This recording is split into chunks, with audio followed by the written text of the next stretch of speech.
I'm putting on record. Are we on record? We're on record. You see my veins? I have veins down here now. What? No, you don't. It's actually really gross. Yeah, I have veins right here. No, you don't. I do. They come all the way up into here. No, I don't see them. It's weird. Like, you don't realize that how fucked up you'd get just for the little slice right there. Podcast episode 80. 80! On the road again. Wednesday, April 10th. 80. 5:02. My phone updated itself last night. Oh, great. Now it's like a completely different phone. Even my apps, my photo editing app is different. Like that sunshine. That looks like some bullshit off of a fucking video game. They do that on purpose, man. Just like so you don't get used to it. Like your phone is exactly how you want it, and now it's like 3rd grade. It's like it took off everything. Fucking thing. Uh-oh, somebody's creeping. What the hell's going on? What Somebody's the creeping shit? in the hall. You want to just delve into this, dive into it, We jump can. into Just it, go right cliff into it. dive right into it,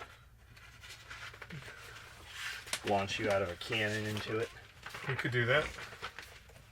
I'm going to trade my Wrangler in for a truck. Man, you got a Wrangler? Half-ton crew cab. Do you guys like Chevy, GMC, Dodge, or Ford? It's just a daily driver that I'd use for all my landscaping projects and home remodel projects. I proposed the mini truck and keep the Wrangler. What do you guys think? Man, I have out front. Jeff has a Dodge and a Ford. I've got a Dodge and a Ford and a Chevy and a GMC and a Toyota. If I only had one truck, man, I would still want a 3/4 ton or better truck. Jeff's got a 1 ton. You got 2 1-tons. Yeah.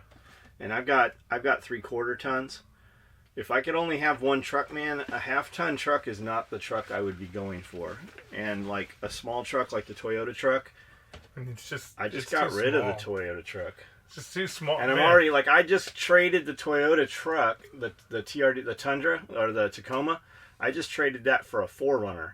And I'm already I don't even have the 4Runner, and I'm planning to trade the 4Runner for a Tundra in 6 months. Oh shit! Yeah. So I have, when I got here, everybody was like, it's kind of that trap I fell in with the tractor. You know, you have to get a Kubota. We're not going to come over to your house. Same thing happened with That's all I wanted. We spent a lot of money so that people couldn't come to the house. We put up fences and spikes and animals that fucking bite you, and we don't want you coming to the house. And I have As a matter of fact, you should probably paint your Kubota green so they don't come to your house. That would be funny. I have a Ford. Wrap it. That would just be funny if it was green. We could wrap it. Nobody would be, they'd be like, oh, you got a what? Why don't you vinyl wrap it so it looks like a Unimog? I could do that. So I have a Ford F-350 with a 7.3 in it. And then I also have a Dodge 2500? When they tell you the 7.3 will run forever, it will. It will outrun everything else on the truck. Yeah. You should buy 2 trucks. You should buy one with a 7.3 that runs and one that doesn't run and only needs a motor, so that when your motor wears out all the rest of your truck, you can just put it in your new truck that needs a motor. I have so John's not lying. This is a 2000 and I don't know what fucking year it is, but I got 7.3 in there. It's got 450,000 miles on it. It doesn't miss a beat as far as driving goes. I've never had a fucking problem with that engine. Not a single thing has gone wrong on it. I take it back. The glow plugs had to be replaced, and one sensor had to be replaced. But outside of that, I've done nothing to this truck, and it's got 450,000 miles on it. I bought this Dodge 5.9. Everybody's like, Mega Cab, gotta get a Mega Cab. Mega Cab. All of our friends had them. I got one. Jeff got one. Yeah, I bought exactly what everybody was saying. They're like twins. And my 5.9 bullshit wrong with that thing. Yeah, my 5.9 has spent more time getting fixed than ever with the Ford. Now he spent more money. He's only had the 5.9 for like a year and a half, 2 years. He spent more money on that 5.9 on the Dodge than the whole entire Ford put together. Yeah, and the Ford, I still have it because it's got the 5th wheel. It's got the 5th wheel hitch in it. I got a trailer, so. A big one. I'm kind of holding on to the Ford for that specific reason. But in my head lately, I've been thinking, Except now with the squirrels that just chewed all your fucking. No, man, that for whatever the cats don't. There is no there are no squirrels. small mammals within 5 miles of my house because of the cats. I kind of been holding on to the Ford now because I'm like, maybe I should have somebody. Maybe I should pull the engine, have the engine rebuilt, and then drop it into like a fucking Toyota or something. Just something. Just put it somewhere where it's not supposed to be. Yeah, just put it in my excursion. Somewhere where it's not supposed to be. But that's kind of I'm holding on to it now. But don't get me wrong. I love the Dodge. It's way more comfortable. It's big. It's fucking got plenty of room. You can put in the mega cab. You can put those back seats down, and you can sleep in that thing. 9 times out of 10, if I go somewhere like for example, I buy corn all the time. I buy 3 bags of corn. I don't even put it in the back of the truck. I put it in the bed. It lays down flat. It's a platform. I mean, shit. I bet you could shoot out of that thing. Oh yeah, easy. So I love that Why truck. Are you buying bags of corn? So I can bring the deer in. Why don't you just have the co-op bring corn to you? Because why don't you go get a corn hopper? That's just. I'm not there yet. I'm not there yet. Yes, you're a farm. Yes, you are. I'm not there yet. Soon. This is coming from a dude who's also buying bags of corn. Soon. I'm not there yet. And we have 3 fucking grain silos. Why don't you take a grain silo home? Yeah, you got a fucking. I didn't even think about that. You got. Why don't you take one of them grain silos? I don't have a trailer that I can put a grain silo on. I happen to have a trailer. So yeah, I like. You can only drive with the trailer 15 miles. We had the skid steer on the trailer, which probably never should have been on that trailer, and it's like pushing the truck. Like I was driving 40, 50 miles an hour. The truck behind me with the tractor is going like 15 miles an hour. Yeah, that was a rough one. But yeah, I don't know.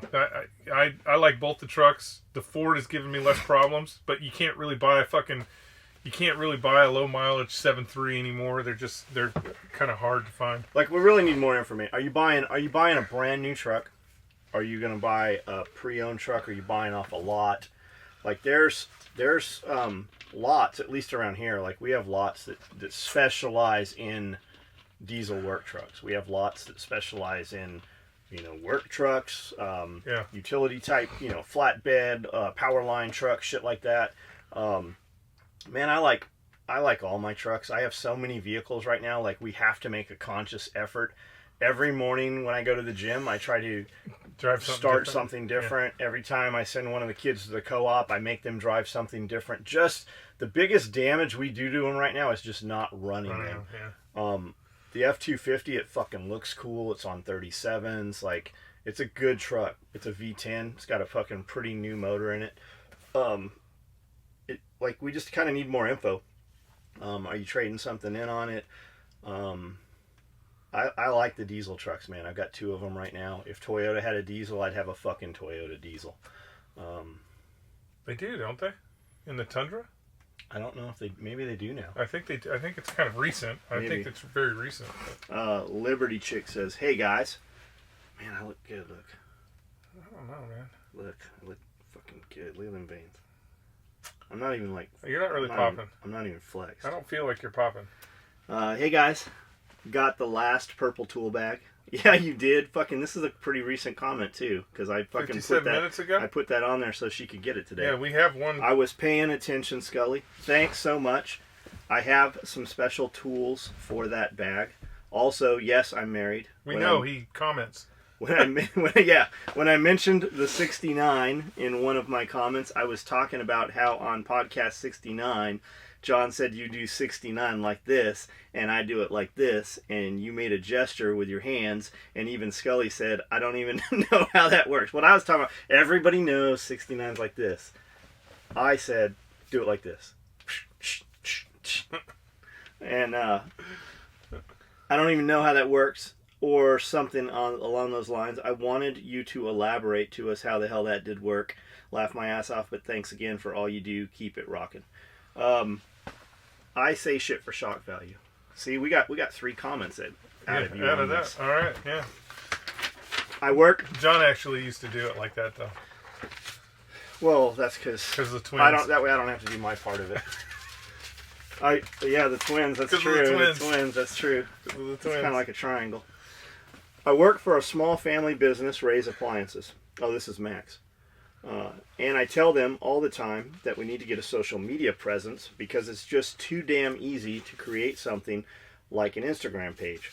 And my fear is that with them being unwilling to do that and take the time to do that, we will fall by the wayside, but time will tell. Love the podcast. The thing with the social media, right? So you're in a very specific area.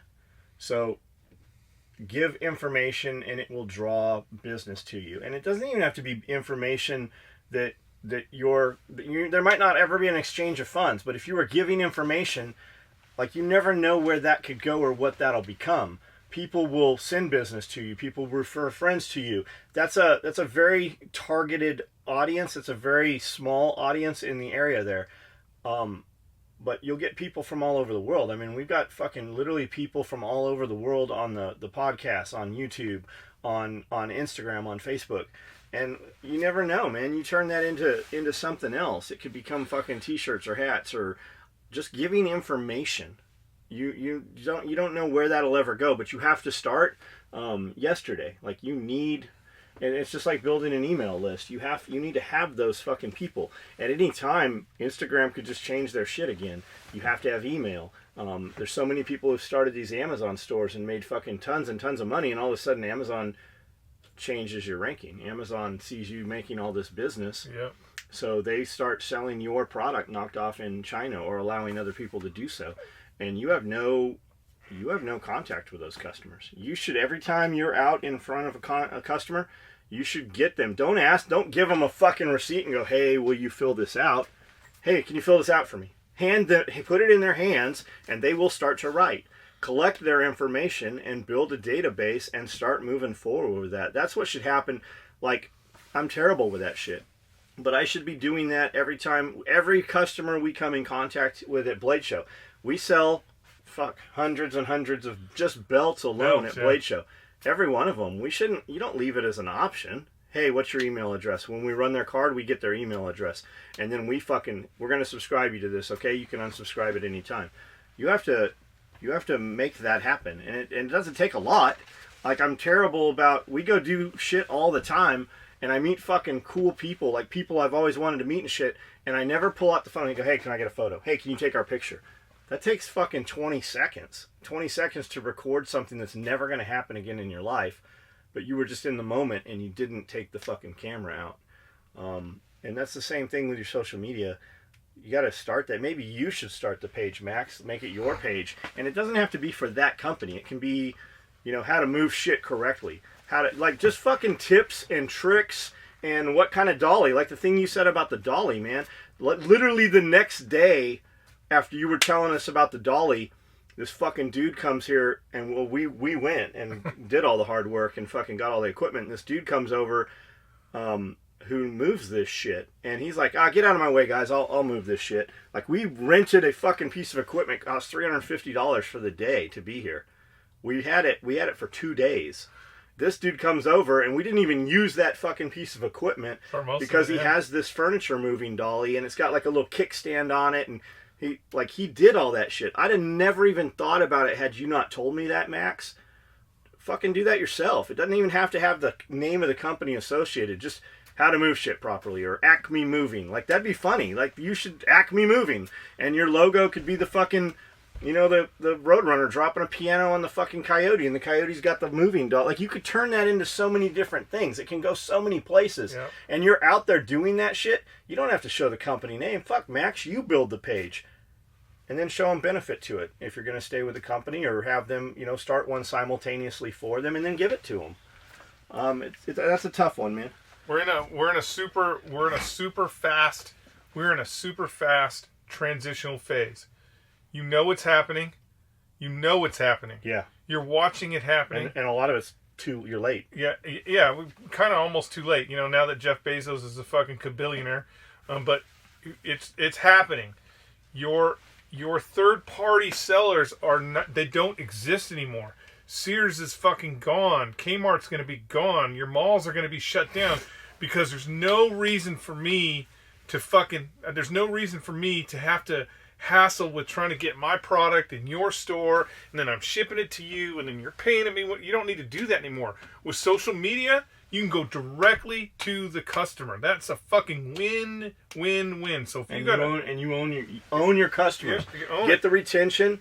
Get them on your email list. The only thing you own is your email list. You don't own your customers on Instagram. You don't own them on Facebook. Yeah. So when you do targeted marketing, what are you asking them for? You're asking for a call to action. Are we going to sell a product? Are we going to give them a link so they can come to our website? Do we want to send them to the website?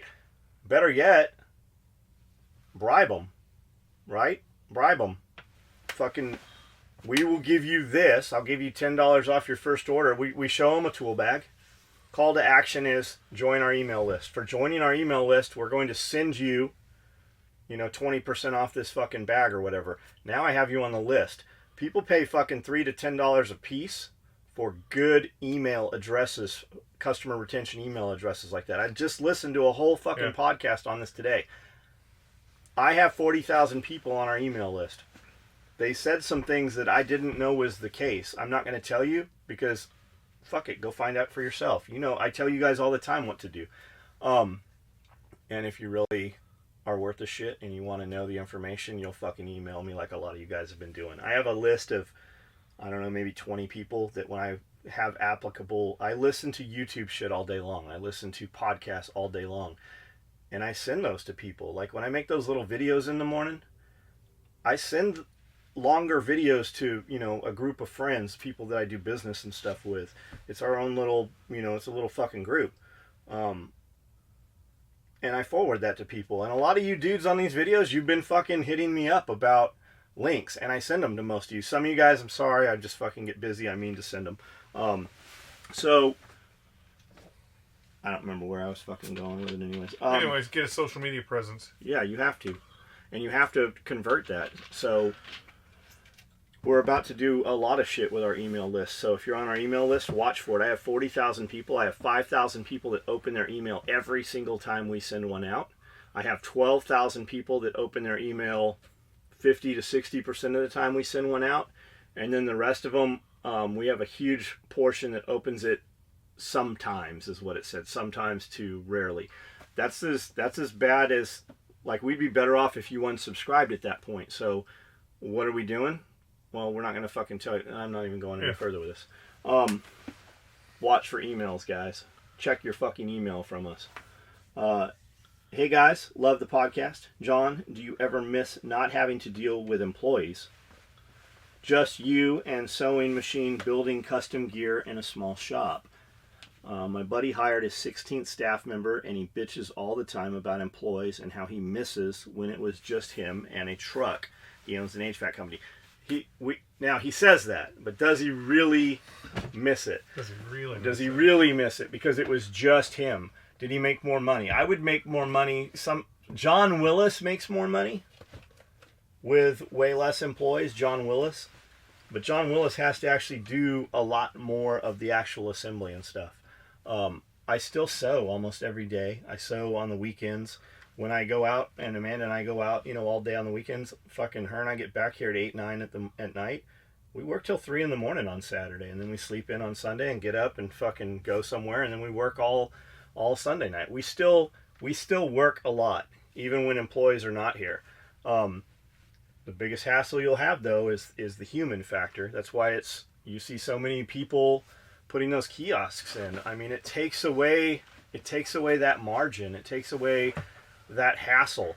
That's our biggest problem here. Like when I say we can sell $1 million a month, like that's no fucking exaggeration. We can sell $1 million a month. What we can't do is we can't build $1 million a month because we don't have people here. Fuck.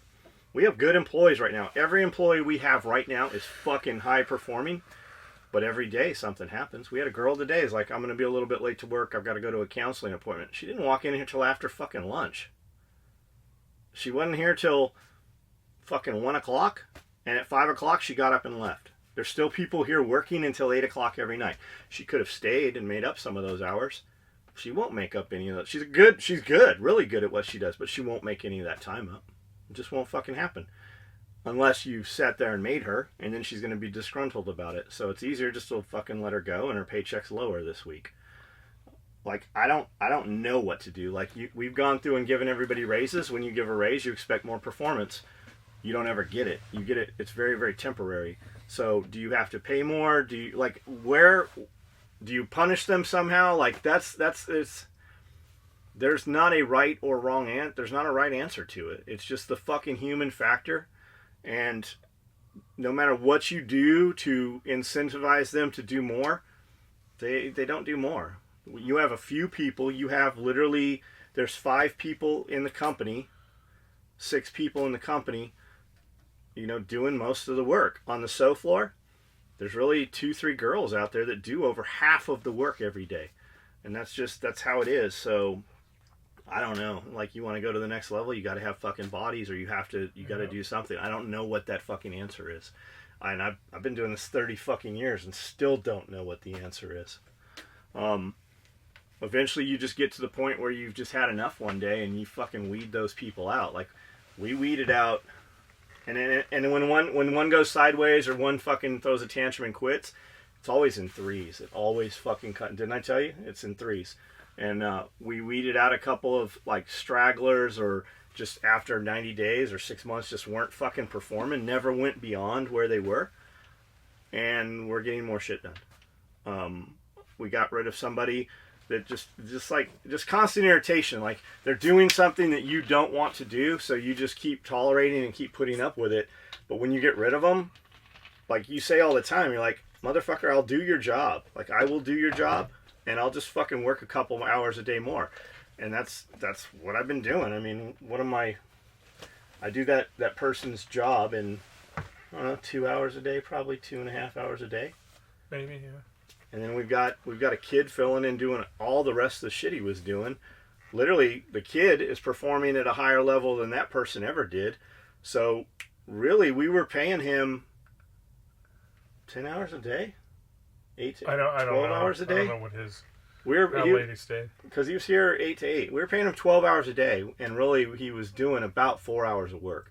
It takes about 2.5 hours of my time, and then the kid back there is fucking doing everything that he was doing plus more. You just get to a point when that happens, when you've finally had enough, you're like, fuck, why did I wait so long? Like, they grow and they grow, and you try to mentor them or you try to tell somebody something, and it's literally like, some people just are not wired for it. If you got a room of 100 people and you say ABC, but this motherfucker hears XYZ, and you're like, what the fuck did he just, why is he doing XYZ? And you look, you're like, what did I say? Tell me what you think I said. And everybody's like, ABC. They're just fucking, they're just not wired right, some of them. And at what point, you just keep them there and know that that's going to be just a menial, a labor employee. But eventually, they want more, because people think the longer they've been there, the more that you owe them or the more they deserve. But they're not performing or doing anything beyond what they were doing when you hired them. So that's a tough one, man. Your point about the ovens to burn bodies after World War I. It could be the flu outbreak of 1919. Very much overlooked, forgotten about, as this happened in the shadow of the war. And yes, flu-infected bodies do need getting rid of. Yeah, I mean, it was an outbreak. It was definitely an outbreak. For whatever reason, I thought it was influenza or something like that. Well, influenza is the flu, you dumbass. And it was a direct result of what we did at the end of World War. Not when I say we, I don't mean the United States in particular, but it was mostly the British that were pushing it. But in those days, this is just at the end of cavalry charges, and people were still issued lances. And in those days, the way they looked at warfare was the country that started, or the country that loses pays. And so we destroyed the German economy. I mean, we fucking destroyed the German economy. Their money wasn't worth shit. So, I mean, in essence, the end of World War I was actually what created World War II. It was just going to happen. But yeah, that's what I was getting at with those ovens. Though they had to dispose of a lot of bodies at right there before World War II because of outbreaks of. I thought it was cholera. That's the one I thought it was. This is a long one. Oh, it's a long one. Listening a couple casts back, you were talking about overdoses. All of the overdoses and the New World Order. It has zero to do with money, zero. It has everything to do with control.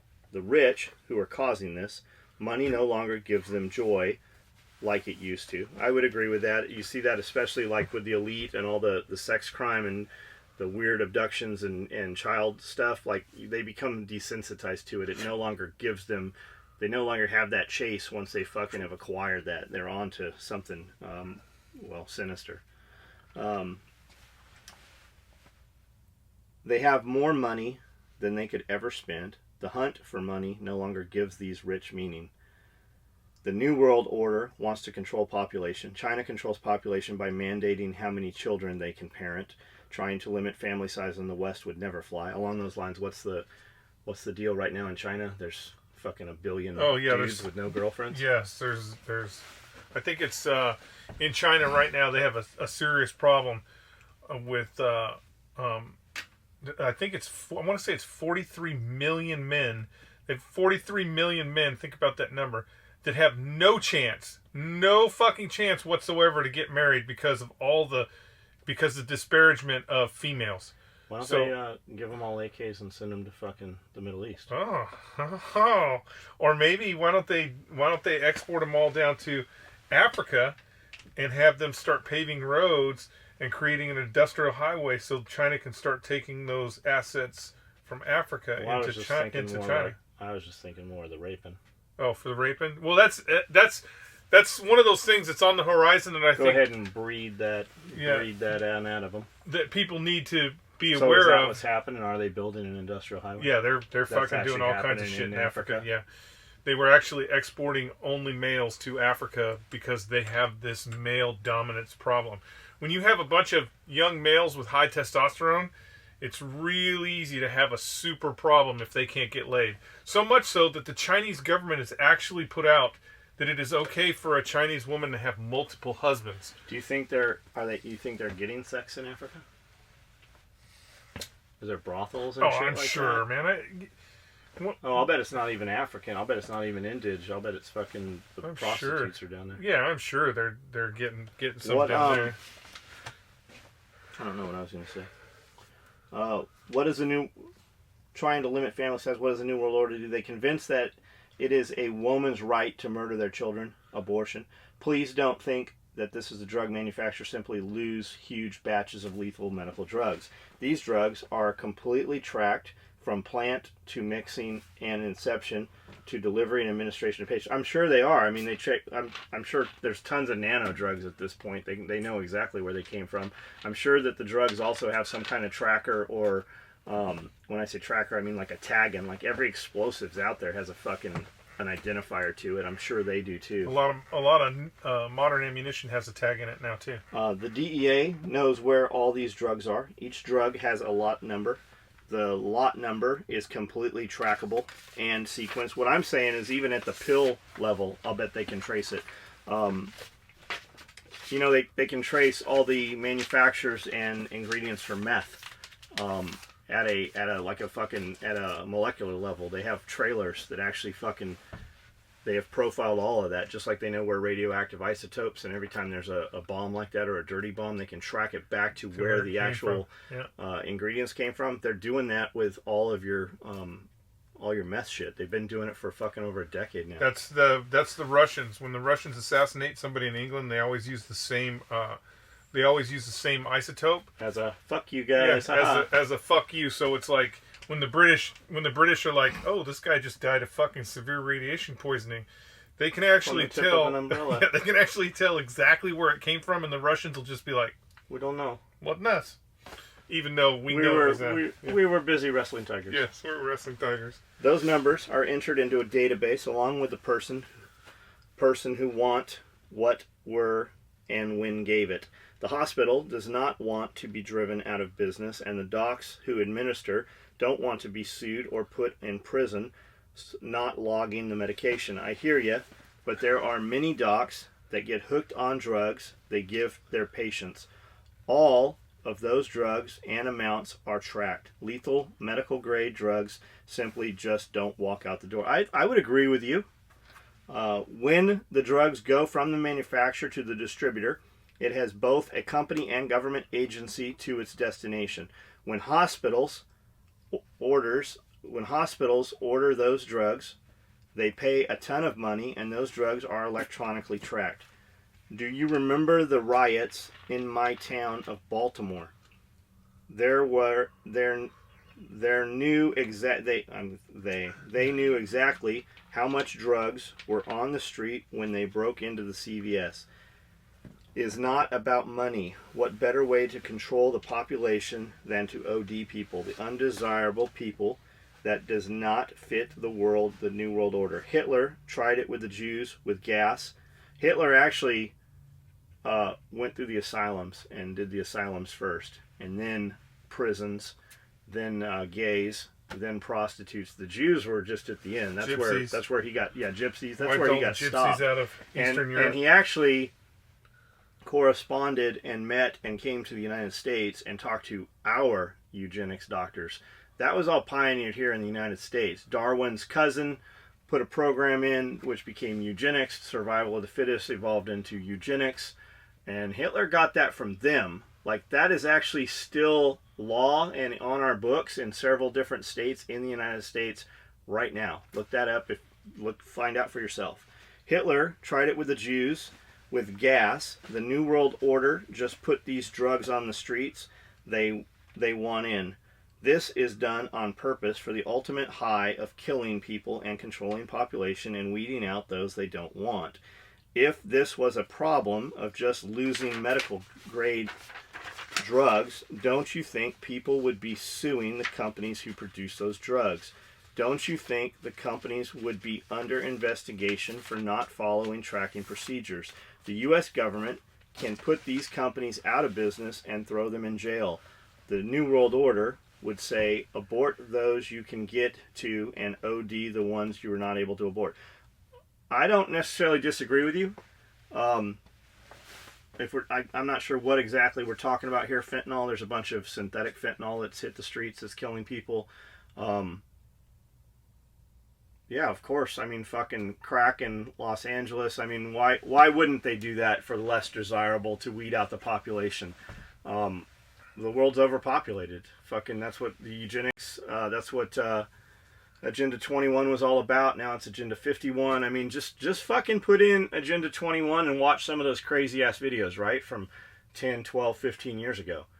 Because as crazy as that shit sounded, fucking 90% of that shit's fucking happened. Look at how they're doing all the eminent domain stuff, and every place there's a natural disaster, they're not letting people rebuild. The whole goal is to push everybody into cities, stack and pack, put them in small. I mean, look at all the micro housing now. Tiny house, tiny apartment. I mean, they got fucking apartments in New York right now that are 200 square feet that people are renting for $800,000, $1,200 a month. Yeah. 200 square feet. I don't have a shed on this property. That's 200. That's 200 square feet. They're all fucking 1,000 feet and shit. Fuck, this room is bigger than 200 square feet. The room inside of this right here is 200 square feet. So yeah, I don't necessarily disagree with you.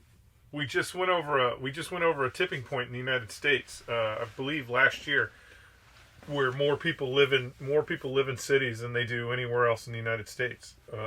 We're at 59% of the population lives in a major metropolitan versus spread out in the suburbs like 1950 style.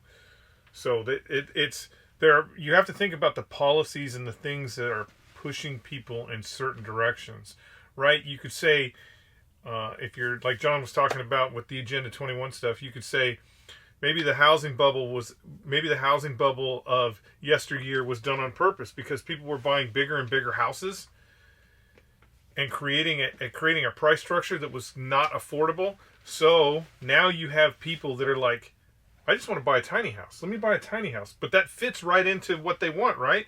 They want you to get comfortable with the idea of being in this little box. What do we used to call them? Yuppies? What do we call them now? Yuppies. They're, what do we call them now? We call them... hipsters. Hipsters, or what's the other one? Anyways, top knot, fucking lumberjack shirt, never seen a fucking forest, that kind of shit, right? Justin Souders, basically. Yeah, Justin. Justin without pretty the mountain much. bike, without the... Justin Souders. Justin. So, what do they tell you? here, move into this fucking really nice red and gray and black apartment. It's built in a courtyard. There's a courtyard in there. You guys can go and stay there. There's a gym in here, so you don't need a gym membership. Oh, you can telecommute, so you don't need a car, or you can work, you know, as we were in walking distance to everything you want to do. You don't even need to go get a video anymore. It just comes right into your apartment. More and more, everything is on demand, so you don't need a car. You don't need to travel. Fucking, you can take the bus any place you really need to go. You can walk. I mean, fuck, Costco, Walmart, Sam's Club, they deliver right to your door now. So you don't need a vehicle. So you don't need fuel. So you don't need to travel. Oh, by the way, we put these walls up. So, yeah, you can't travel anyways because you don't have a travel permit. And really, you don't have any reason to be traveling. Like, that's what this shit's all about. Look at the aerial views. Go through Las Vegas. Go through Los Angeles. Look at the walls and the corridors along the freeways. They're fucking 30 feet tall, some of them. 30 feet tall. Along the highway, they're calling them noise suppression walls. The weird thing, though, is when you look at them from an aerial view, they're not just along the freeways. They actually go way into the fucking communities, and they lock. And you look, they all come in, and they can fucking be locked off. Weird. Why would you need that? I don't know. Maybe there's something to it. Maybe it's just fucking conspiracy theory. But the fact is, those are there. And they're all over the place, and they're fucking going up. I mean, you don't even notice it. You probably drive past them all the time. Yeah. Pay attention. Start asking questions. Just type some shit into YouTube's pretty good with that. Type something in, anything, whatever you want to know. And they will start telling and recommending other videos for you. When you start watching that shit, at first, like when you start looking at that shit, it's just some fucking weirdo talking about it. But sooner or later, within 5-10 videos you've watched, there's like legit people that you recognize that are leaders in their field talking about a lot of the same shit. It's there. All you have to do is go look at it. You guys should send Tyler to Warrior Heart Foundation. I'm not sure what that is. And as far as the comfrey, be very careful because it takes a toll on your guys' liver. Okay, comfrey. I've never used oral comfrey. We've always used it like as a salve, and to, you know, bring oxygen and heal cuts and wounds and shit like that. Comfrey's really high in protein. A lot of people feed it to chickens, rabbits, stuff like that, livestock. It grows really, really well. It's great as a fodder crop. It's great to cut and build more material with. Any place you have a little bit of shade, like we have dog kennels all the way around. Like we've got 4 of them up there. They're 10 by 10. The dogs don't live in them, but they're in there so we can secure them when we need to open the gates or run the razors or tractors, or when we just need to lock something up. When we have a lot of chickens, we'll let the chickens out during the day and we'll lock the dogs down, just so we can move, rotate, you know, chickens or ducks or goats or whatever we want to do. There's always shade around those kennels. That shit grows really well there. It just needs a little bit of sunlight. You can put it in just like a dandelion will grow, comfrey will grow. But as far as liver toxicity, like I've never used it internally like that. What's that other stuff that you were talking about? Kratom? Kratom. I just saw a thing the other day on Kratom. The FDA just came out and said it's an opioid. No, they came out and said that it has Kratom has high levels of heavy metals in it. Some of it maybe. It's actually a type of coffee plant. It's in the coffee plant family. People have been using it all over the place. It's legal in Tennessee. You can walk into a lot of places and actually buy it. It's illegal. It's legal in California. It's illegal in San Diego. Yeah. So is Kratom one of those? Kratom, a lot of people who have opiate addiction use it to get off. Low levels of it sedate you and help you sleep more comfortably or more soundly. Whereas higher levels of it, and there's green, red, and gold. I have all 3. I've not used any of it yet. I haven't tried any of it.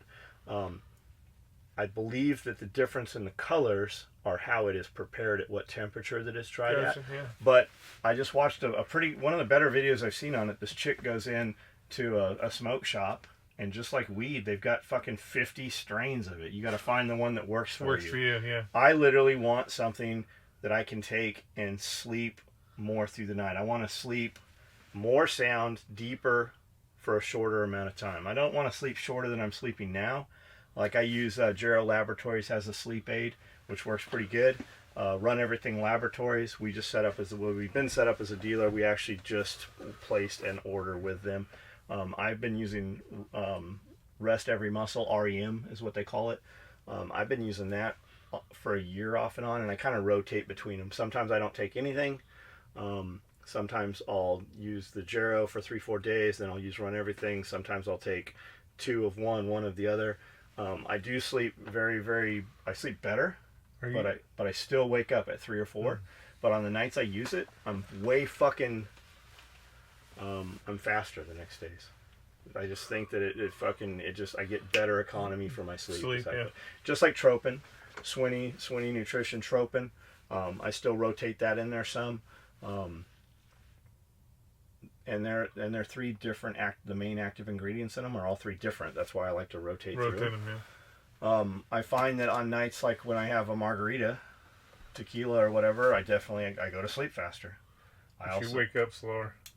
I do. I wake up. And it's not even that I wake up slower because I've got to fucking piss at fucking 3:34 in the morning. It's actually getting shorter.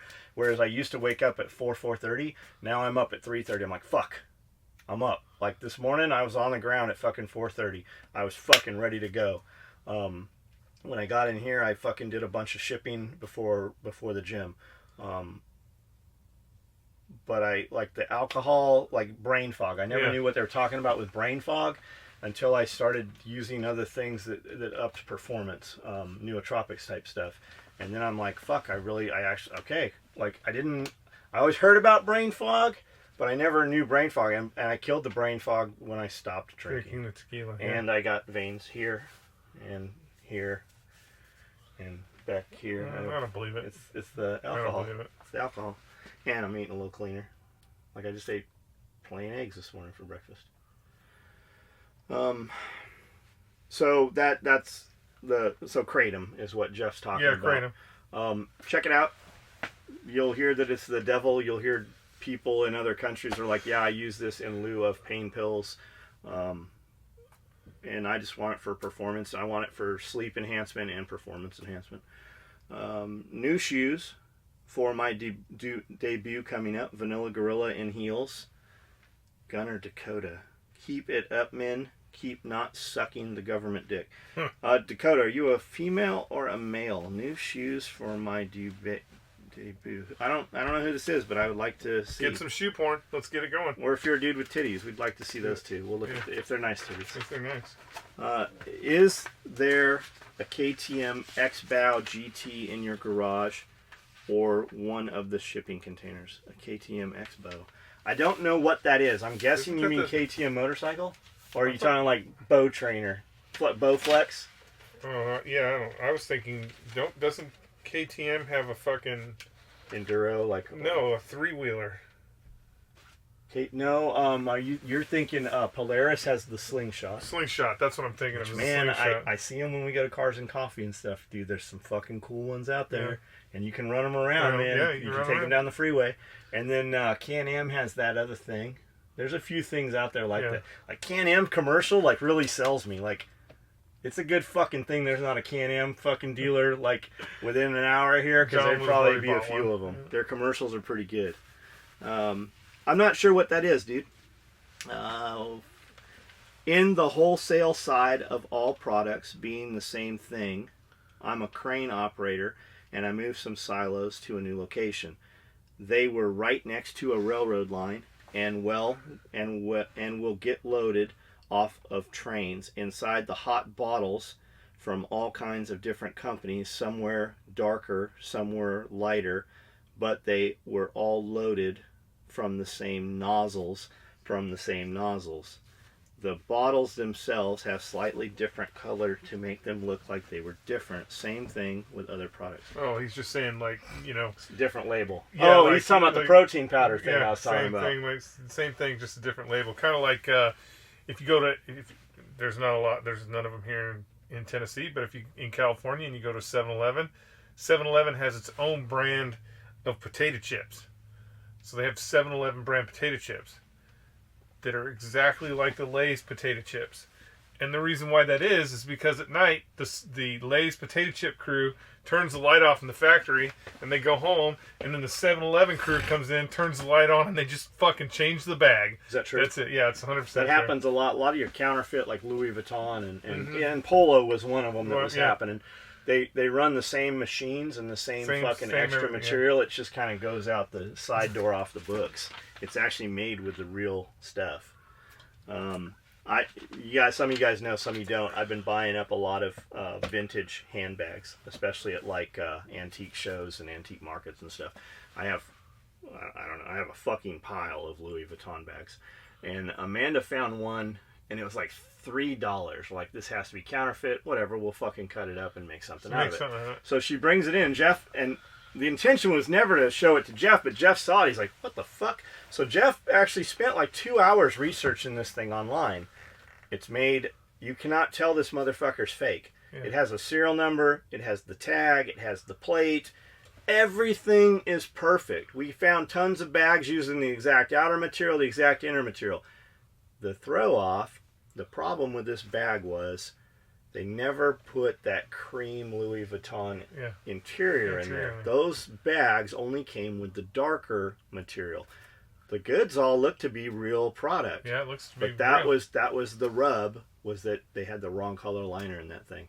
We're buying them. We're not buying them to sell them or pass them. We're buying them literally to cut them apart and do some tool bags with some trim and some wallets and shit, and do some SOE product with that trim. I've got some cool Gucci stuff, and it's not for everyone. I know there's dudes like, fuck, your shit's too expensive as it is. Well, that's fine, because trust me, you're not the dude buying $1,000 bags, and every time we build one of these, like people, I'm always surprised. People are like, what do you think it's going to go for? Like, I'll have 4 or 5 people in here.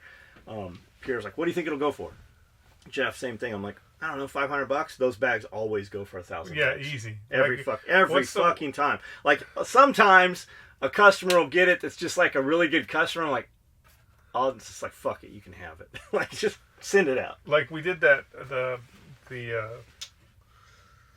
that backpack that's Louis Vuitton, that's multicam black with the thing with the logos on it, and I was telling people $2,000, and like 6 people like, how much to not have to bid on it? I'm like, I don't know, $2,000. And I was just kind of like being a smart ass, and literally like 5 different people at different times all pulled out $2,000. Yeah, there was a Chinese guy that I guarantee you, like, when John said $2,000, like, he didn't even blink. He was like, let me get my shit out here. And then I could see that look in John's face where he's like, fuck, man, I really don't want to sell this bag. Because I built, like, that bag is so meticulous.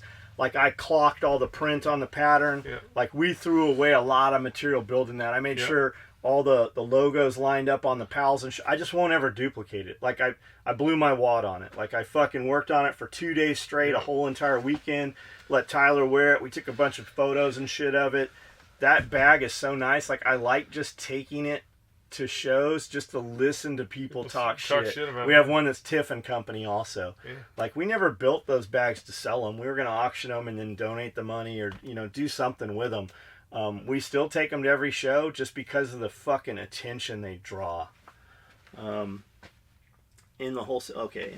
Here in rural Pennsylvania Township, rural Pennsylvania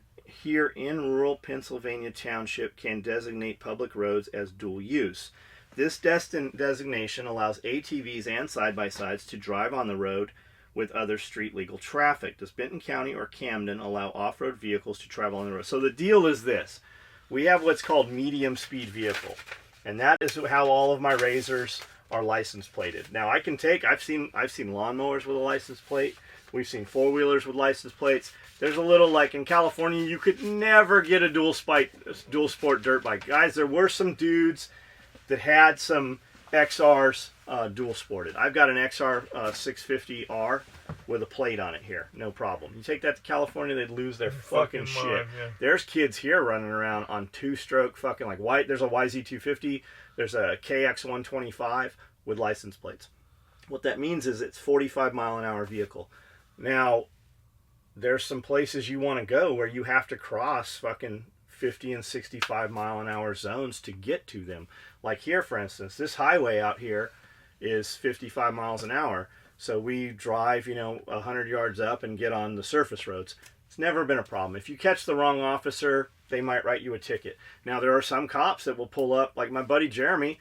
He had a KTM dual sport that was plated, Started life as a dirt bike, but he did all the shit, had turn signals and mirrors and all the shit. I don't think you even have to have those here. He had everything, and a cop pulled up to him at the Walmart gas station and started giving him shit about it. And he's like, you know, I could take you in for that, and I could impound. He's like, and Jeremy's basically like, look, man, go to the courthouse then, because they're the ones, like, you get your license plate here at the courthouse. Yeah.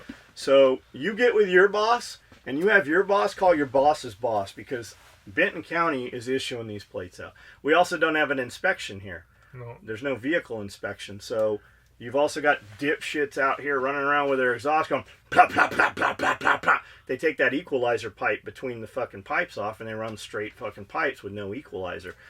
Retards, whatever. You also got kids blasting through fucking fields of, you know, old plowed fields and shit when there's no crops in them, getting that mud all over. Shit's full of fucking petrol and glyphosate and basically salt. So then they drive around for 2 months with that fucking mud all over the car, and then they're surprised that it is eating the clear coat off of it. Like, whatever, man. Do what you want to do. Yes, you can do that here. It's not a problem. We have license plates on both of these fucking Razors. It's not even a big deal. I mean, it's like not even getting a license plate out here is like, yeah, it's $24. Like Gina got me a veteran plate, so I had a plate put on the truck.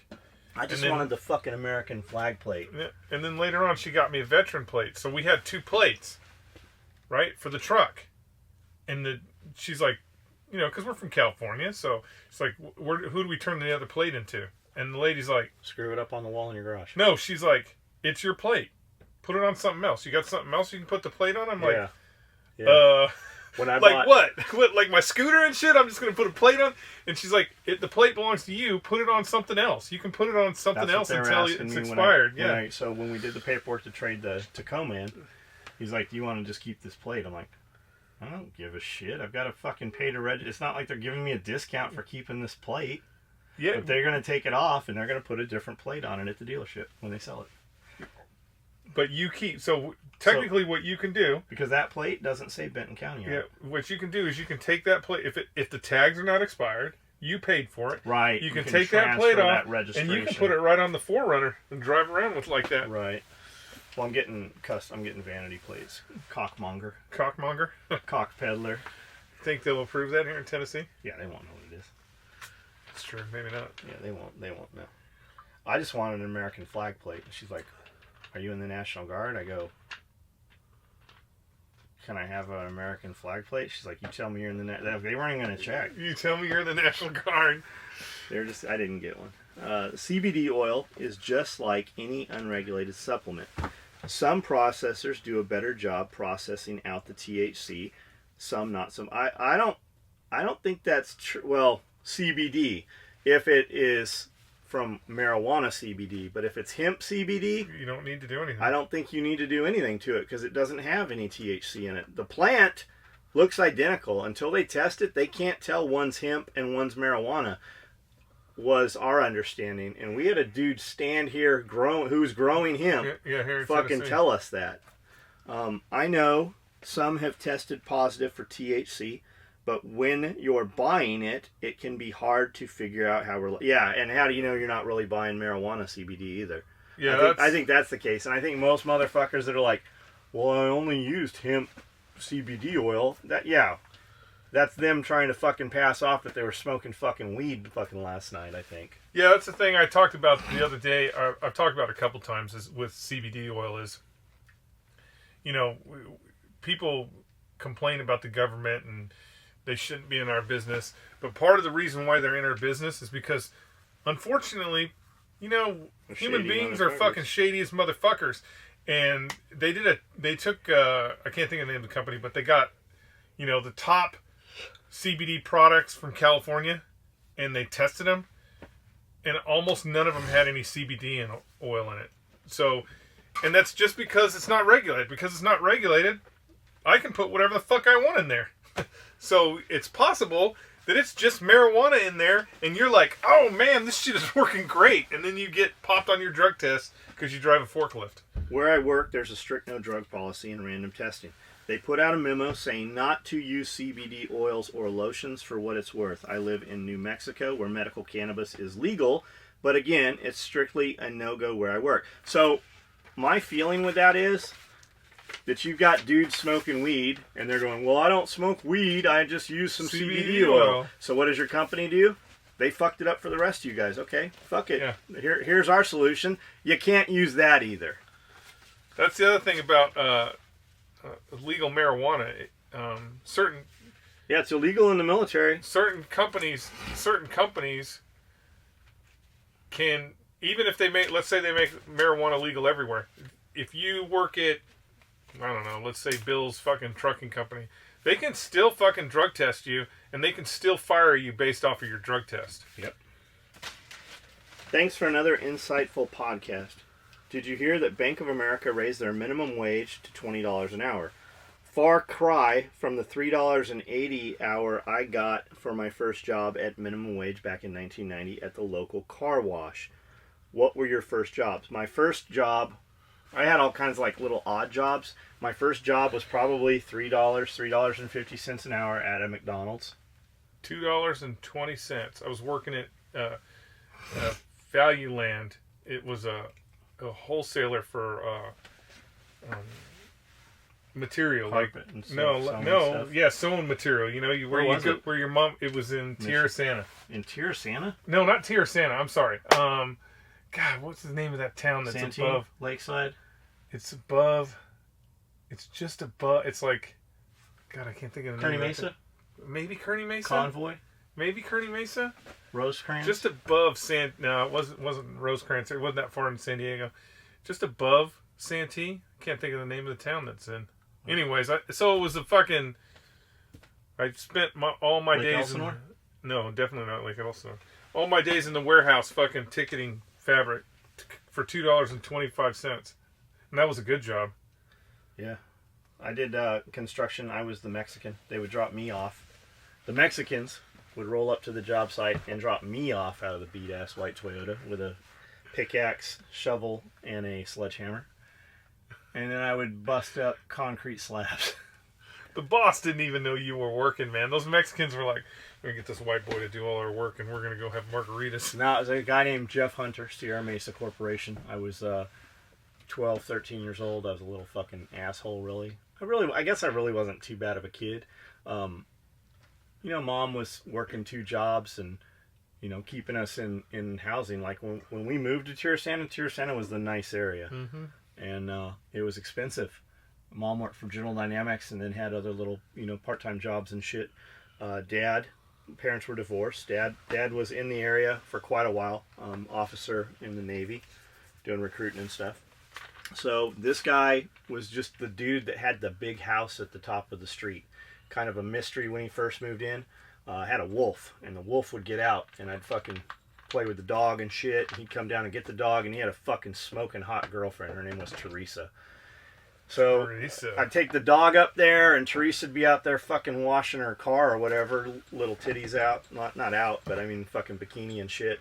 And he had like boats and bikes and a fucking big snake, and I had snakes. So I'm like hanging out. So eventually, like, I kind of get to know them, and I go in the house, and there's like porn on, just on in the like on the TV, just porn. I'm like, man, this is like a movie. This is good living This here. is fucking cool. So finally, I just started hanging out so much there that he'd have me like dig trenches and help out around the house, and I was kind of loitering.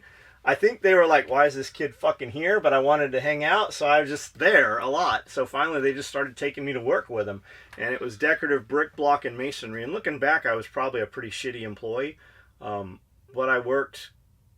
I mean, I was a shitty employee, but I worked, and I learned a lot from that dude. Like, the first car I ever drove was his huge Thunderbird with the big wings on it and shit, all metal.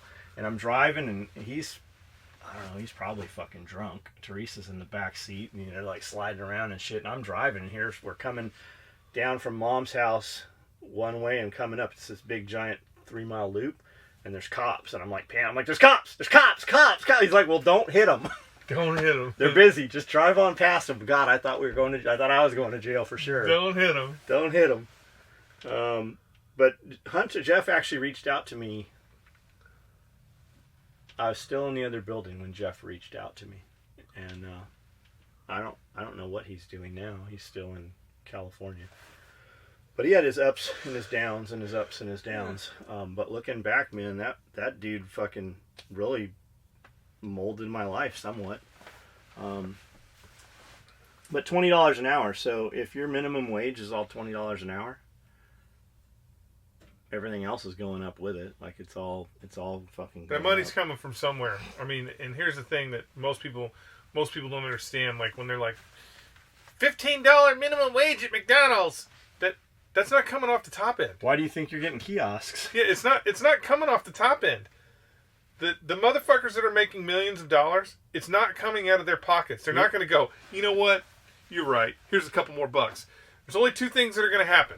One, they're going to reduce their employee staff. So they're going to reduce the amount of people that are working there, which means now you're out of a fucking job. And McDonald's has a fucking $5 hamburger now. Yeah. And two, they're going to raise the price of the food, which means that $15 an hour raise is not going to equal out with the inflation that you created because you thought you needed a $15 an hour job instead of just fucking working harder and moving up.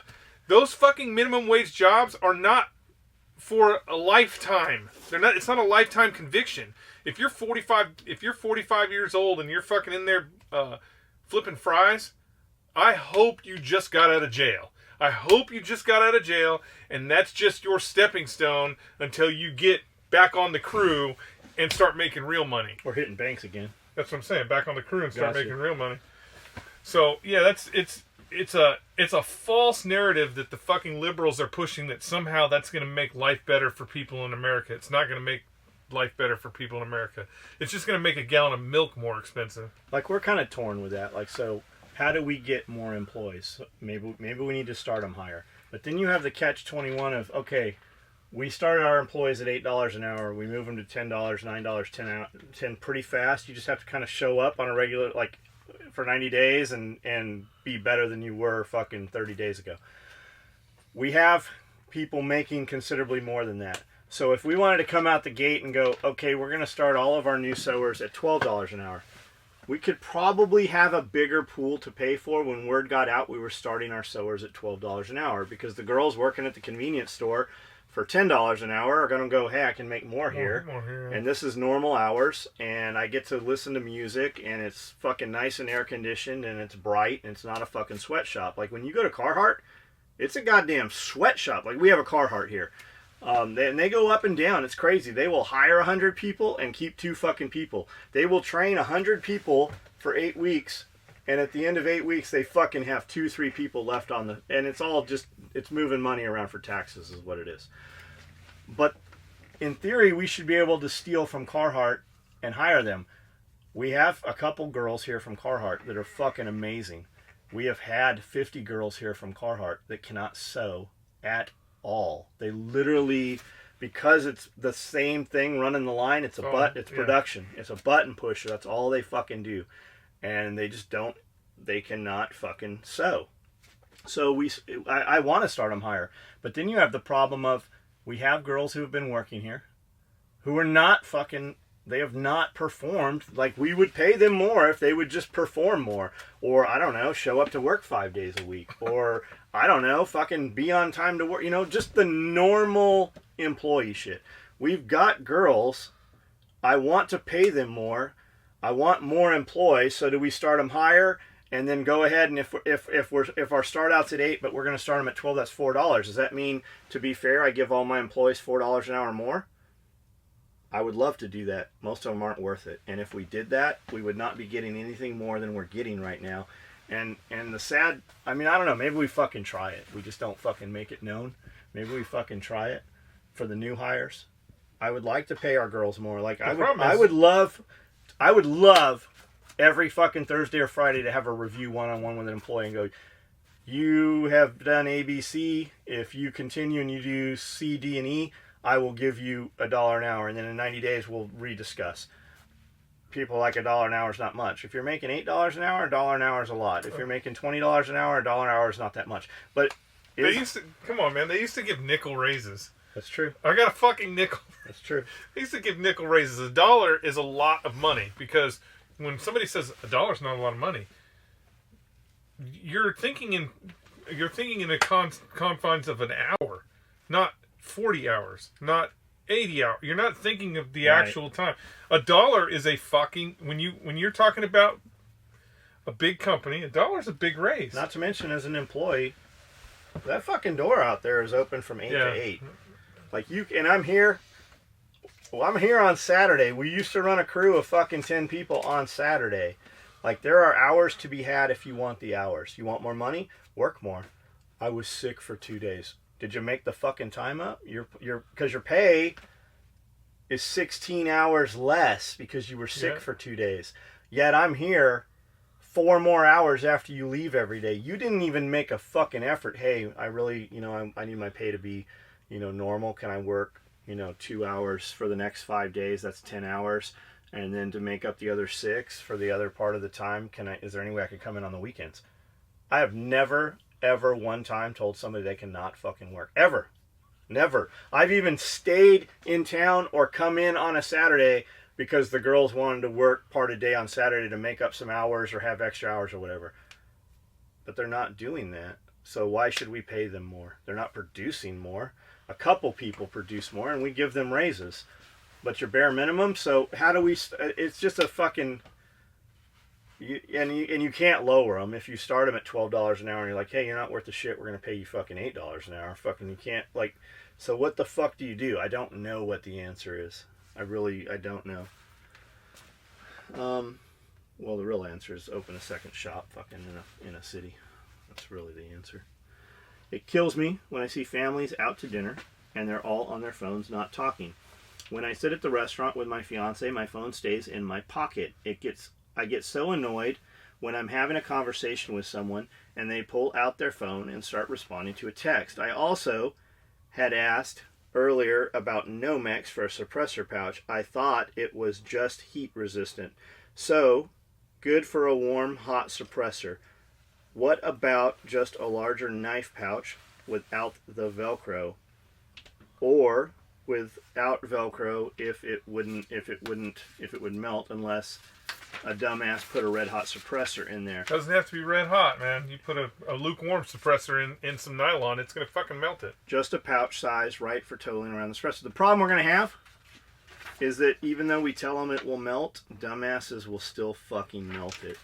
And there's just not enough call for it. Like, I don't know, you get 100 people together that all agree they want the same color pouch, I'll build 100 of those fucking zippered knife pouches big enough to put a suppressor in.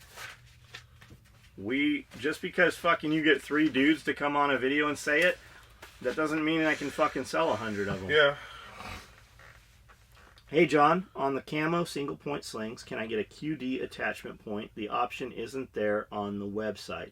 Love the podcast. Wish I had better questions. Yeah, we need to put that in there. It's just when we put it in there, I have to fucking change. I have to add 20 fucking options to it. If you order a camo single point sling with a QD attachment, so if you order it that way, when it gets made with the proper material, so it's camouflage. They can't order it with a QD. They have to order what he's trying to do, he's trying to be fucking cheap and save $10 because he doesn't want the standard adapter it's going to come with. He doesn't want to have to pay the extra $10 to get the QD adapter. Well, then you're shit out of luck. Yeah, we're having a conversation that has literally been had twice. Like, literally, we've only had the conversation twice. And Flores, who are you? Are you our Flores, or are you a different Flores? I'm not sure who you are. Because if you're our fucking Flores, if you'd have just fucking said something, I'd just send you the shit. Do real shit, John. I've been saying for a year that I need to replace a 30-foot section of fence in the yard so my son doesn't get out of the yard. He's autistic, nonverbal, and escape artist. Gotcha. Kids went to school next morning. My girl came over to help me fix a truck problem. Turned out upper control arms were loose. Quick fix. Normally, we would then sit down and decide what to do. I told her about the fence. She said, let's go get posts. Damn right, we went and got posts. 4 hours later, posts were in and concrete curing. Do real shit. Having whatever that thing is done in the drive is the drive to have other things done. Now things just keep getting done. Chasing that feeling of looking at things that you get done is addictive. Yeah, and you feel accomplished, man. It fucking, your day is better. Posts in concrete. Somebody told me here, as a matter of fact, that you don't need... So whenever we do concrete, we mix that shit in a wheelbarrow and pour it in or do whatever we need to do with it. People here have told me that you can just pour Quickcrete in the hole and wet it. You don't have to actually fucking mix it up, we've been told. And then I also saw some YouTube videos. They have a product, they have foam. Yeah, they have spray instead of concrete, you spray this fucking foam in there, and it just fucking... There's a bag product that's like Quickcrete that you pour in there, and it just bakes up like bread. Yeah, that's probably the one. It bakes up like bread. Yeah, just solve the... You know what? Solve the problems you can solve. Don't worry about the problems you can't solve. I can't do nothing about Nancy Pelosi being fucking a millionaire, so it does me no good to worry about it. But I can fix that fence, or I can take those targets apart and re-sandblast them. And even the things on your property, right? You got 10 things you need to do. When you start knocking those down, some of it's a learning curve for it, and some of it's just a fucking warm up. You don't go to the gym and get under fucking 405 pounds and bench press it. You warm up with the fucking bar. You do 50 reps with the bar, stretch out, do some shoulders first, get under 135. But you don't just go straight to 405 and fucking bench that shit. Like, you warm up. And that's some of the shit around. Like, you can start and tackle a big job, but you're not going to have anything done at the end of the day. Or you can knock down 3 small ones, use it as a warm up, use it as a learning curve, whatever it is. It's momentum. It's just keeping that fucking momentum. You sleep better at night. You're more tired. You're fucking accomplished. There's something to all of that. What? No, nothing. I'm reading ahead. Love these podcasts. Keep it up. John, you should check out Dark Doc's channel on YouTube. They have cool videos like the Vela nuclear incident and the Skyhook pilot retrieval system. Also a cool story about a guy that wouldn't die. Edward Brown. Taco Bell does free delivery here.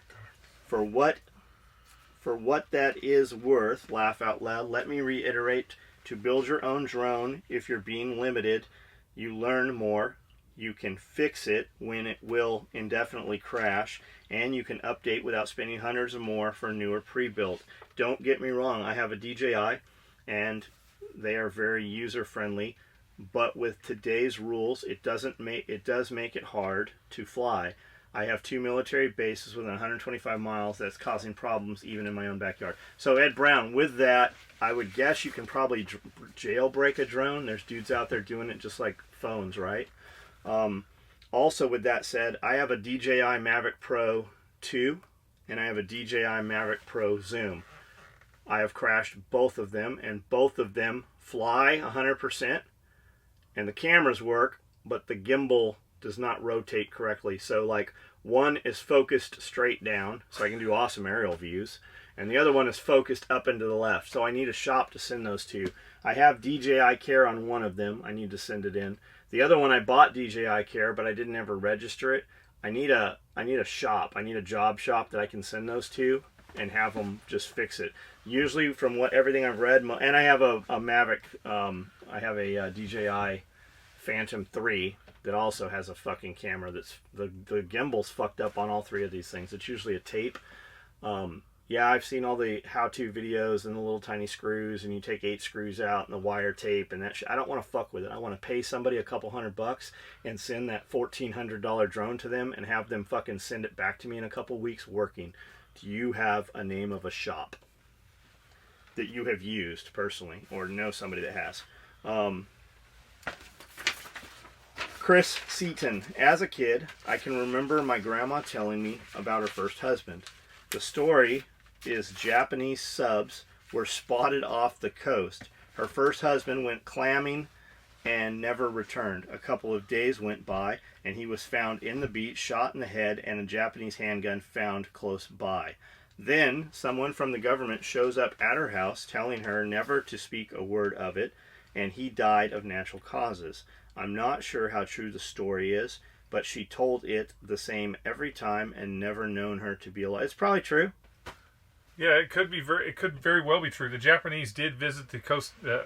We caught them with fucking bombs, and the Germans too. The Japanese did actually bring submarines off the coast of California, mostly off the coast of Oregon, because what most people don't realize is the shorter route to Asia or to that part of the world is actually up past Alaska through the Aleutian Islands. That's actually the shorter route. So the Japanese did have submarines off the coast of California, off the coast of Oregon, off the coast of Washington. It's very possible that they fucking got in a fucking rowboat and came ashore and were like, let's capture somebody. It's very possible. Or just like, let's go to step on the United States. Yeah, let's get a picture of us in Oregon. So it's quite possible. The Japanese did do that. And then there were saboteurs. There were people here in the United States that were working for both Germany and Japan. So it's possible that could have ran into that. Speaking of racism in Camden, Tennessee, I had a horrible experience. I was immediately profiled as a student of tactical response. My guess, the minute I walked into the diner to get breakfast and was shocked because I was treated with what I can only say was politeness and courtesy. You might even say I was welcomed. Something on a general basis that I am completely unaccustomed to. Even today, 2 weeks later, it has affected my daily mindset. Love the podcast. Keep it coming. The thing I like about this area, I mean, maybe if I lived in Jackson, it's going to be totally different, or if I lived in Nashville, totally different. But the thing I love about this area is even when people are talking shit about somebody, you can't really tell because they're doing it in such a nice fashion, and it'll just end with like, they'll say some stuff about the person, and then they'll be like, yeah, we just don't go to that store no more. Or, it's never, fuck that guy. Even when they're talking shit, that's usually very polite about talking shit. And I think that has to do with the church. Everybody's a member of a church. I think it has more to do, because I tell Gina this all the time, that everybody around here is related to somebody who's related to somebody. So if I go into a gas station and I'm talking shit about I'm talking shit about John, that guy in the gas station is going to be like, are you talking about my fucking cousin? You better not be talking about my cousin. So I think that's why everybody's polite. We'll have a fucking black guy from Florida working here, and a Mexican chick from fucking California, and they both have a fucking relative here. Yeah. Like, never met each other, yep. But within fucking 3 sentences, everybody is related to fucking someone. Like some shit will happen out in town. It's kind of funny. Some event, somebody will get in a car accident or whatever. Susie got in a car accident, and you'll see it like in the thing. And then I'll come in here, and just jokingly, whose cousin is this? Yeah, and somebody will avert and go, oh, that's my cousin. Yeah, or that's my whatever. It's funny as shit that everybody knows somebody around here. So I think that's why they're always polite, which is a good thing. We should be polite. Thanks for April Fool's item in my order. I found a good use already. Made a small blowout kit to keep in my camper that we always take up when riding ATVs. Nice and bright so anyone in camp can locate it in the trailer. So little secret about the April Fool's item, the free one, the one that came if you ordered $50. That's actually a tourniquet pouch. It's a quick deploy tourniquet pouch. You're actually thinking of Mardi Gras. Mardi Gras. Okay. Mardi Gras. Okay, so that was a little EDC zipper pouch, just so you can take some random tools, handcuff, key, lock kit set, whatever. Throw it in your pocket. If you have it in the same pocket with your phone, now it's in a pouch, so it's not scratching the shit out of your phone. And Tony Van Leeuw, whatever, the scientist who discovered bacteria, did not get locked up. Yes, he fucking did. Yes, he fucking did. He most certainly did. He definitely got ran out of the medical profession. They definitely did not. It's just weird that something that simple, because somebody was talking about it just today. I was listening to a podcast they were talking about, and they're like, all he was saying was wash your hands. Yeah. Like, it didn't take anything out of even if he was totally wrong, it wasn't taking anything out of the doctor's. It wasn't taking anything out of the doctor's day to just go, all right, okay, I get it, Antonio. I'm going to wash my fucking hands. All right? I'm washing my hands. It wouldn't take anything out of their day, and they fucking ridiculed his ass because he had an idea that just wasn't mainstream. And believe it or not, that happens all the fucking time. It happens all the time. And we kind of just, I guess we kind of just glaze over that. Like it's, if you look at we call them crazy right now. Yeah. If you look at anything that has to do with space, like if you step back and look at anything that has to do with space and what constitutes space and how many exoplanets are out there, and you just take what the scientific community said in 1960 as fact, like this is the facts, and you look at what we're actually figuring out now, those guys were quacks, but you wouldn't have been able to tell them that if you'd have said back then in 1960, hey, there's actually 1,000 exoplanets just in our galaxy, they'd have been like, you're full of shit, you're a quack, and they'd have ran you out. That happens with every generation. Well, a couple hundred years before that, they would have just burned you at the stake. Yeah, they would have burned you at the stake. But so you just gotta, it's just weird how that works. And the other thing it is weird is just really take a look at your technological advances outside of some very specific things. In the medical field, it's usually always an accident. If you go back and really look at how they got penicillin or how they got it's usually always an accident. It's just a side effect of we were really trying to do this, and whoa, look at this, my fucking hair grows now that I'm taking this pill. It's always a fucking accident. What is your take on voter fraud as the fascist left keeps moving the goalpost, or will another Battle of Athens in 1946 need to repeat in order to preserve freedom and justice? My take on voter fraud is, truth be told, both sides, and I know, so all you guys have to drink now, is it's not really the thing that, it's not really as big as you think it is, because here's the thing. The Democrats don't have to fake votes. They don't have to fake votes. There are more registered Democrats than Republicans. All they have to do is get their people to the polls. If they get their people to the polls, we will lose every single time. I mean, they don't even have to. It's like, I want to say it's like almost 60% now.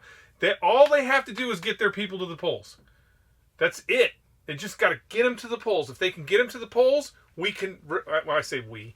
Republicans can never win any elections because we don't have the manpower. People want free shit. I'm sorry, we're going down that socialist road. As far as the Athens thing, and it's not even that they want free shit. It's more that they don't want to fucking earn or work. Yeah, the thing about the Athens thing is, I don't think we'll have that kind of. I guess I don't know what that is. It was an actual town. It's a town in the United States where the citizens actually fucking took over, ran the sheriff out, like gunfights, like real gunfights. The thing about that, it was kind of a unique situation in the fact that they had a really big population of people who came back from World War II, and then you had all these people that were in this town that didn't go to the war, and were doing all kinds of crazy shit in the town. Until the fucking real men got back. And then when the real men got back, they were like, fuck you, we're going to straighten this shit out. So I kind of don't, I mean, when you look at the United States, only 1% of the population has even served in the military. So we've separated ourselves so far from it that I can't see a scenario like, hey, this is what we're going to do.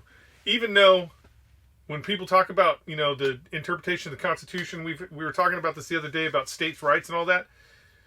Truth is, until the American people are out in front of the fucking White House with pitchforks and fucking torches, they're going to keep fucking doing what they're doing. Because nobody is fucking stopping him from doing it.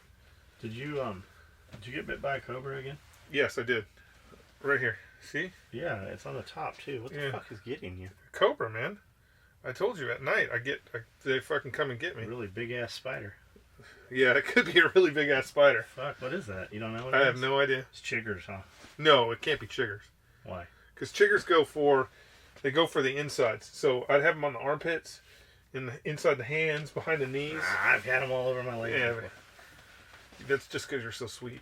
John, would you guys consider making suppressor covers? Skully, I know you don't really care for 9mm, but do but do have any opinions on the Canic pistol that are coming from Turkey. Keep them coming. We had some roll in here. We had an individual, crazy individual, who brought some here and let us blast away with them. They functioned. They were fucking good shooting guns. I mean, they were. Our buddy doesn't work there anymore, so yeah, why? That's kind of why I didn't say anything. But I mean, no, that's not what I'm saying. I'm saying, why fucking push Canic when there's so many fucking other options out there when our boy ain't working there no more? Yeah, well, I mean, I'm not really pushing it because it's a 9mm gun. Yeah, I'm not saying you. In case you want to get your girl something. But I know you're a fucking diehard Glock fan. They're cheap. They're a cheap alternative to I don't know what. Yeah, that's what I'm gonna say because they're the same price as a Glock, aren't they? I don't know. I keep hearing trade in Glocks. Fucking, I think here's you get the a thing. Glock for like $200. They brought the guns out here. We shot them. He let us shoot as much as we wanted through the guns. Didn't have any problems with it. Tyler almost shot like 3 people with the gun. Yeah, he did, didn't he? So Tyler, we don't know what Tyler was shooting at, but bullets weren't hitting fucking targets. So the gun. It's funny to watch. It's funny to watch Tyler. The gun works very well, but it's like a Rex. It's like the Rex Arms gun. I think it's the Rex Arms, the T-Rex gun or whatever. When I'm looking in the case, I'm not noticing that pistol. That's just not. That's not. I mean, honestly, I'd probably buy a Glock before I bought that, just because it's not. Doesn't it take proprietary mags too? Yeah, I'm sure it does. It's just not in the wheelhouse, man. Go with. You cannot really beat anything in the Glock 9mm category on the street, especially now that Magpul is making mags for them. They have metal inside them and shit? I don't know if they do or not. Are they drop freeze? I don't know. I'm just saying, if fucking Magpul's making mags, right? Now you can get a mag for fucking $2 and fucking, a Glock for $300. I mean, it's almost like you're almost in the Raven Jennings price range. 2 of them. Yeah.